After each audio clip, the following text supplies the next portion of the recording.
តើ Hero Brian មានពិតប្រាកដដែរឬទេហេតុអ្វីបានជាអ្នកលេងមួយចំនួនគឺនៅតែជឿលើវា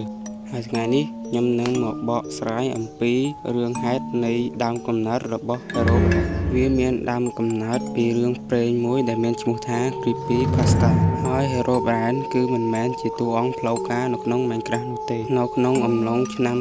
2010អ្នកលេងម្នាក់បានបង្ហោះសារមួយដែលបាននិយាយថាគាត់គឺបានឃើញ Steve ម្នាក់នៅឈរឆ្ងាយពីគាត់បន្តិចនិងមានភ្នែកសទៅទេបន្ទាប់មកគាត់ក៏ឃើញសញ្ញាចំណែកដូចជាដើមឈើមិនមានស្លឹកហើយគាត់គិតថាប្រកាសជាមានអ្នកណាម្នាក់កំពុងតែតាមដានគាត់ហើយគេក៏បង្កើតរឿងមួយដែល Hero Brian នេះគឺជាវិញ្ញាណបងប្រុសរបស់ Nod ហេតុអ្វីបានជា Hero Brian ល្បីព្រោះដោយសារតែវាគឺបានធ្វើឲ្យហ្គេមមានភាពអាថ៌កំបាំងជាខ្លាំង YouTube ជាច្រើនក៏ធ្វើវីដេអូអំពីវា Hero Brian មិនមែនជាតួអង្គក្នុង Minecraft ទេតែវាជារឿងព្រេងមួយដែលធ្វើឲ្យអ្នកលេង Minecraft រាប់លានអ្នកខ្លាចក្នុងពិភព Minecraft